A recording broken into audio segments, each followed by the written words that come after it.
মামি কি করছেন কি? ছাড়ুন, মামা আর কিছুক্ষণ বাদেই চলে আসবে।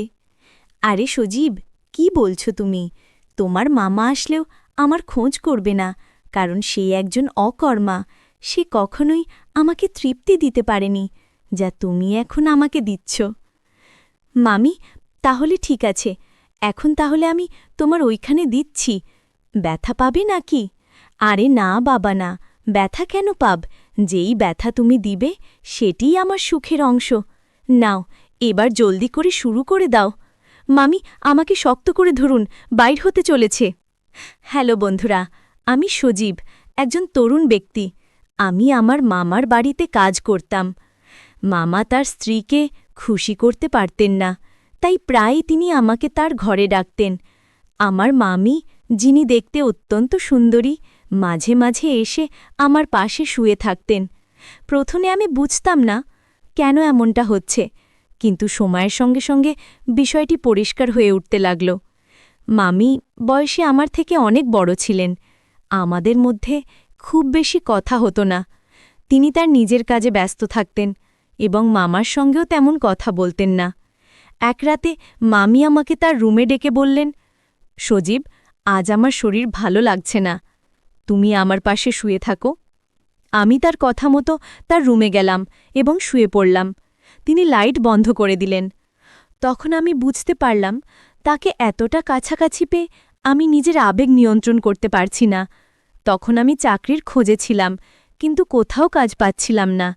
একদিন আমার বন্ধু রাকেশ বলল, তার মামা শহরে থাকেন এবং তিনি আমাকে চাকরি দিতে পারবেন। আমি খুব বেশি শিক্ষিত ছিলাম না, চতুর্থ শ্রেণী পর্যন্ত পড়াশোনা করেছি। এর ফলে ভালো চাকরি পাওয়া আমার জন্য কঠিন ছিল। আমি গ্রামে ছোটখাটো কাজ করে কোনো মতে দিন কাটাতাম। রাকেশ আমাকে একটি মামার একটি ঠিকানা দিল। সেখানে গিয়ে আমি দেখলাম, তার মামা খুবই সম্ভ্রান্ত একজন মানুষ এবং তিনি হতে যাচ্ছেন আমার বস।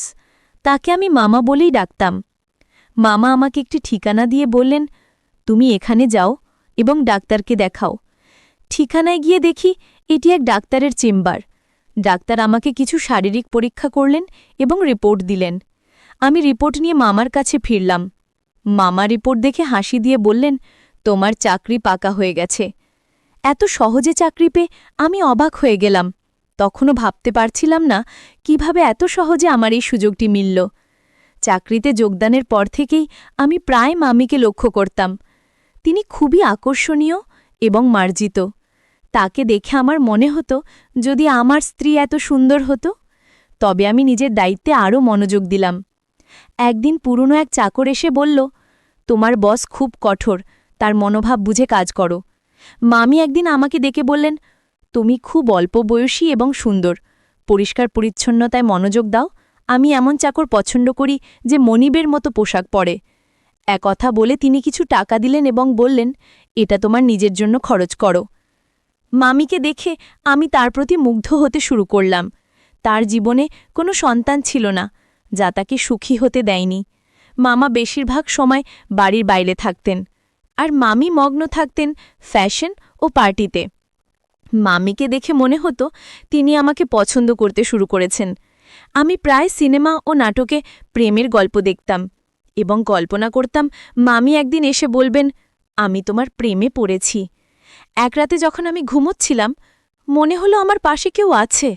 মামি অত্যন্ত সুন্দরী ছিলেন এবং তার দেহ আকর্ষণীয় ছিল।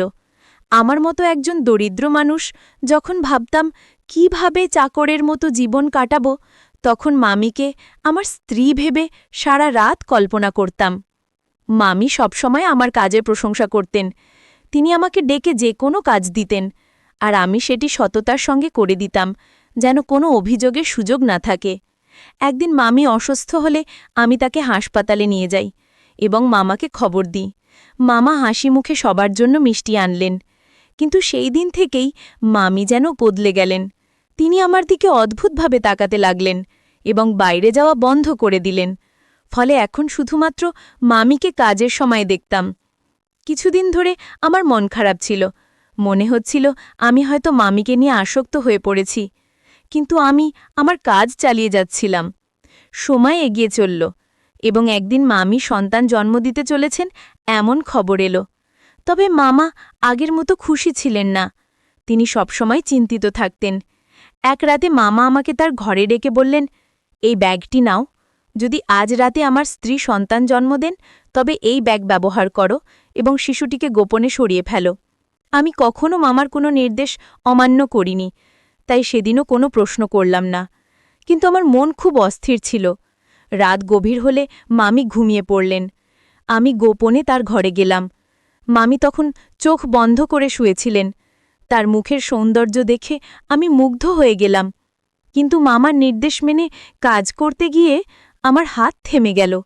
ব্যাগটি নিয়ে শিশুটিকে ঢুকানোর সময় মামি হঠাৎ চোখ খুললেন এবং মৃদু হাসলেন। মামি বললেন, তুমি কি সত্যি শিশুটিকে মেরে ফেলতে চাও? আমি চমকে উঠে বললাম, এটা আপনি কি বলছেন? মামি বললেন, তোমার মামাই শিশুটিকে মেরে ফেলতে চান, কারণ তিনি সন্দেহ করেন এই শিশু তার নয়। তার কথা শুনে আমি স্তব্ধ হয়ে গেলাম। আমি বললাম, আপনি যা বলছেন তা কি সত্যি? মামি বললেন, তোমার মামা চান না এই সত্য প্রকাশ পাক। তিনি বাবা হতে সক্ষম কিনা তা পরীক্ষা করতেই তোমার মাধ্যমেই কাজটি করিয়েছিলেন। মামি আরও বললেন, এই শিশুটি আসলে তোমার সন্তান। আমি কখনো চাইনি তোমার সঙ্গে এমন কিছু ঘটুক, কিন্তু তোমার মামা আমাকে বাধ্য করেছিলেন। আমি স্তব্ধ হয়ে বসে রইলাম।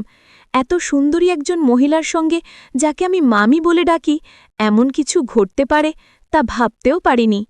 মামির এই কথা শুনে আমি হতবাক হয়ে গেলাম এবং কিছু বলতে পারলাম না।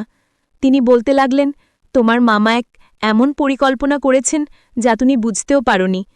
তুমি মনে করতে তুমি তোমার স্ত্রীর সঙ্গে আছো, কিন্তু আসলে আমি ছিলাম। তোমার মামা রাতের আধারে আমাকে তোমার রুমে পাঠাতেন এবং তোমার স্ত্রীকে অন্য ঘরে অজ্ঞান করে রেখে দিতেন। তিনি নিজেই পাহারা দিতেন, যাতে কেউ সন্দেহ না করে। মামি বলতে লাগলেন, আমি প্রথমে বাধ্য হয়ে এসেছিলাম, কিন্তু পরে তোমার প্রতি আকৃষ্ট হতে শুরু করলাম। তোমার কাছ থেকে যে সুখ পাচ্ছিলাম সেটা তোমার মামা কখনো দিতে পারতেন না। সেই কারণেই আমি নিজেও তোমার প্রতি দুর্বল হয়ে পড়েছিলাম। তোমার মামা যখন এই পরিকল্পনা চালিয়ে যেতে লাগলেন, আমি নিজেও এটি উপভোগ করতে শুরু করলাম। তিনি আমাকে বারবার তোমার কাছে পাঠাতে থাকলেন।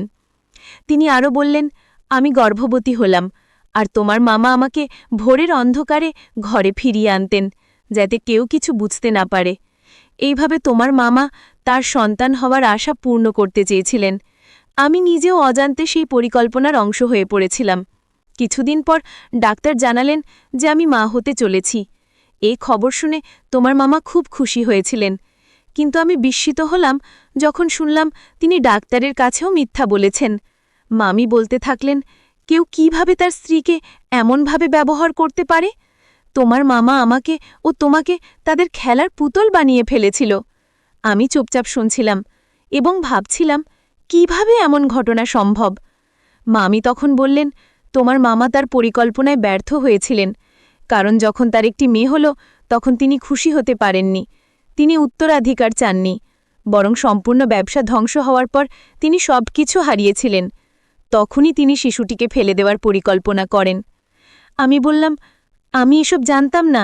যদি এটা অন্য কারোর সন্তান হতো আমি হয়তো জঙ্গলে ফেলে দিতাম, কিন্তু তুমি তার মা, তার যত্ন নেওয়ার দায়িত্ব তোমারও। মামি আমার হাত ধরে বললেন, এই সন্তান শুধু আমার নয়, তোমারও। তুমি তার পিতা, এর সুরক্ষার দায়িত্ব তোমারও সমান।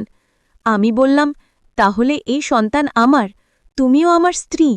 মামি মুচকি হেসে বললেন, ধনসম্পদের লোভে আমি অন্ধ হয়ে এমন একজনকে বিয়ে করেছি যে তার সম্মান রক্ষা করতে তার স্ত্রীকে অন্যের কাছে পাঠিয়েছিল, আর যখন আমি তার সম্মান রক্ষা করলাম তখন সে সন্তানের প্রাণ নিতে চাইল।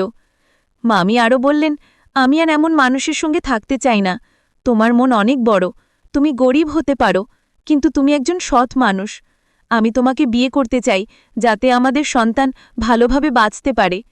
মামি জানালেন তিনি মামাকে ডিভোর্স দিয়েছেন। আমরা একসঙ্গে থাকতে শুরু করলাম। মামি সেই বাড়িটি আগেই নিজের নামে করেছিলেন। কিছুদিন পর যখন আমার স্ত্রী বিষয়টি জানতে পারলেন, আমি তাকে ছেড়ে যেতে চাইলেন, কিন্তু মামে পুরো ঘটনা ব্যাখ্যা করলে আমি তাকে বুঝে শান্ত করলাম। অবশেষে আমি আমার দুই স্ত্রীর সঙ্গে সুখে সংসার করতে শুরু করলাম। আমরা সবাই একসঙ্গে থাকি। আমি আজ খুব খুশি, কারণ এমন সুন্দর জীবন আমি কখনো কল্পনা করিনি। বন্ধুরা, গল্পটি কেমন লাগলো জানাতে ভুলবেন না কিন্তু। আরও মজার মজার রোম্যান্টিক গল্প শুনতে চাইলে ভিডিওটি লাইক, শেয়ার এবং চ্যানেলটি সাবস্ক্রাইব করতে ভুলবেন না।